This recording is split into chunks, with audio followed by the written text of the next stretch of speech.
সুপ্রিয় দর্শক আসসালামু আলাইকুম। বরাবরের মতো আবারও চলে এসেছি আরেকটি মজার রেসিপি নিয়ে। আর রেসিপিটি হচ্ছে চিকেন রোস্ট।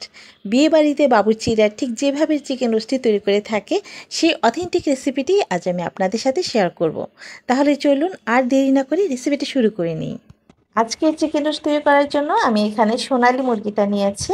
আর বিয়েবাড়িতে সাধারণত সোনালী বা কক মুরগি দিয়েই চিকেন রোস্ট তৈরি করে থাকে। তবে আপনি চাইলে এখানে দেশি মুরগি দিয়েও চিকেন রোস্টটি তৈরি করতে পারেন।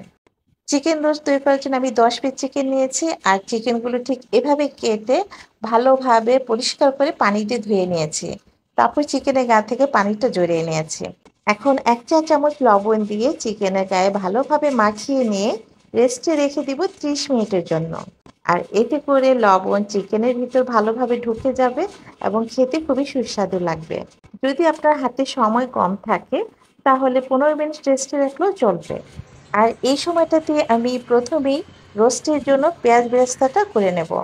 সেজন্য আমি প্যানে দিয়েছি 1 কাপ পরিমাণ রান্নার রেগুলার তেল। আর সাথে দিয়েছি 1 টেবিল চামচ পরিমাণ ঘি। ঘি এবং তেল দিয়ে মিশিয়ে পেঁয়াজ বেরেস্তা করলে পেঁয়াজের বেরেস্তা থেকে খুব সুন্দর একটা ফ্লেভার আসে এবং রোস্টের স্বাদও বহুগুণ বেড়ে যায়। আমি এখানে 2 কাপ পরিমাণ পেঁয়াজ নিয়েছি। আর রোস্টের জন্য সাধারণত পেঁয়াজ বেরেস্তাটা একটু বেশি পরিমাণে করতে হয়। পেঁয়াজ বেরেস্তাটাকে আমি গোল্ডেন কালার করে ভেজে নেব। খেয়াল রাখতে হবে যেন পুড়ে না যায়। এখন এই বেরেস্তা করা তেলের মধ্যেই আমি চিকেনগুলো ভেজে নেব। আর চিকেনগুলো ভেজে নেওয়ার আগে আমি সামান্য একটু জর্দার রং ভালোভাবে মিশিয়ে নেব চিকেনগুলোর সাথে। এতে স্বাদে তেমন কোনো পরিবর্তন হবে না, জাস্ট রোস্টের কালারটা একটু সুন্দর আসবে। আর চুলার আঁচ মিডিয়ামে রেখে চিকেনগুলো হালকা করে ভেজে নিতে হবে। খুব একটা বেশি ভাজার প্রয়োজন নেই। যদি চিকেনগুলো বেশি ভাজা হয়ে যায় তাহলে শক্ত হয়ে যাবে। আর যদি শক্ত হয়ে যায় তাহলে মশলাও খুব ভালোভাবে ঢুকবে না চিকেনের ভিতর। এতে করে চিকেনগুলো খেতেও ভালো লাগবে না। তাই প্রথম 2 মিনিট ভেজে নিয়ে উল্টে অপর সাইডটাও 2 মিনিট ভেজে নিতে হবে। এর চাইতে বেশি ভাজার প্রয়োজন নেই। ঠিক একইভাবে বাকি চিকেনগুলো ভেজে নিতে হবে। সে একই তেলের মধ্যে দিচ্ছি এখন 2টি তেজপাতা এবং 4-5টি করে এলাচ, লবঙ্গ এবং দারচিনির টুকরো। এখন এই গরম মশলাগুলো হালকা একটু ভেজে নিয়ে সাথে দিচ্ছি 1/3 কাপ পেঁয়াজ বাটা, 2 টেবিল চামচ জিরা বাটা এবং 1/3 কাপ কাঠবাদাম বাটা। কাঠবাদামগুলো আমি গরম পানি দিয়ে 10 মিনিট পর্যন্ত ভিজিয়ে রেখেছি। এতে করে উপরে যে খোসাটা আছে সেটা খুব সহজেই ছাড়িয়ে নেওয়া যায়। তারপর বাদামগুলো আমি সামান্য একটু পানি দিয়ে ব্লেন্ড করে নিয়েছি। আর সাথে দিচ্ছি এখানে 2 টেবিল চামচ পরিমাণ আদা বাটা, 1 টেবিল চামচ পরিমাণ দিচ্ছি রসুন বাটা।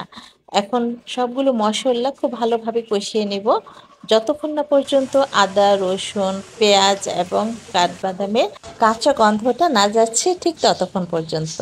এখন দিচ্ছি এখানে 2 টেবিল চামচ পরিমাণ টমেটো সস। আর বিয়েবাড়িতে সাধারণত টমেটো সসটা ব্যবহার করে থাকে টক দইয়ের পরিবর্তে।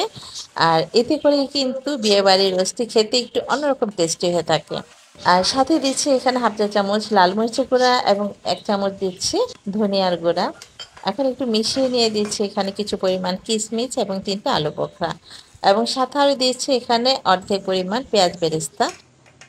এখন একটু কষিয়ে নিয়ে দিচ্ছি সামান্য একটু স্বাদ অনুযায়ী লবণ দিয়ে দিচ্ছি। আর লবণের পরিমাণটা একটু বুঝে দিতে হবে, কেননা আমি প্রথমেই চিকেনের সাথে কিছু পরিমাণ লবণ মিশিয়ে নিয়েছিলাম। এখন দিচ্ছি এখানে 1 চা চামচ পরিমাণ কাঁচামরিচ বাটা। আর কাঁচামরিচগুলো আস্ত না দিয়ে এভাবে কাঁচামরিচগুলো বেটে নিয়ে দিলে কাঁচামরিচের ফ্লেভারটা খুব ভালো আসে এবং রোস্টের স্বাদটাও বহুগুণে বেড়ে যায়। তাছাড়া মশলাগুলো ঠিক এভাবে ধাপে ধাপে দিয়ে কষিয়ে নিলে রোস্টের স্বাদটাও খুব ভালো আসে। বেশ কিছুটা সময় এভাবে ভালোভাবে মশলাগুলো কষিয়ে নেব যতক্ষণ না পর্যন্ত তেলটা মশলার উপরে ভেসে আসছে, ঠিক ততক্ষণ পর্যন্ত। আর একটা কথা অবশ্যই মনে রাখবেন, মশলা যত ভালোভাবে কষানো হবে রোস্টের স্বাদও তত বেশি হবে। এখন সে ভেজে নেওয়া চিকেনগুলো মশলার সাথে 10 মিনিটের মতো আমি একটু কষিয়ে নেব। তারপর এখানে দিচ্ছি চিকেনগুলো সিদ্ধ হওয়ার জন্য 1/2 লিটার পরিমাণ গরম দুধ। আর এখানে শুধু পানি না দিয়ে দুধ দিয়ে চিকেনগুলো সিদ্ধ করে নেবেন, এতে করে খুবই টেস্টি হবে খেতে। আর দুধটা আমি 1/2 লিটার গরম পানির সাথে 1/2 কাপ গুঁড়া দুধ দিয়ে মিশিয়ে নিয়েছি। অনেকে কমপ্লেন করেন যে রোস্টে দুধ দিলে সেটা ফেটে ছানা হয়ে যায়। আপনি এভাবে দুধটা তৈরি করে দিবেন, দেখবেন যে কোনো রকম ছানা হবে না, খুব সুন্দরভাবে চিকেনের সাথে মিশে যাবে। এখন চুলার আঁচ মিডিয়ামে রেখে ঢাকনা দিয়ে ঢেকে অপেক্ষা করব যতক্ষণ না পর্যন্ত চিকেনগুলো সিদ্ধ হচ্ছে, ঠিক ততক্ষণ পর্যন্ত।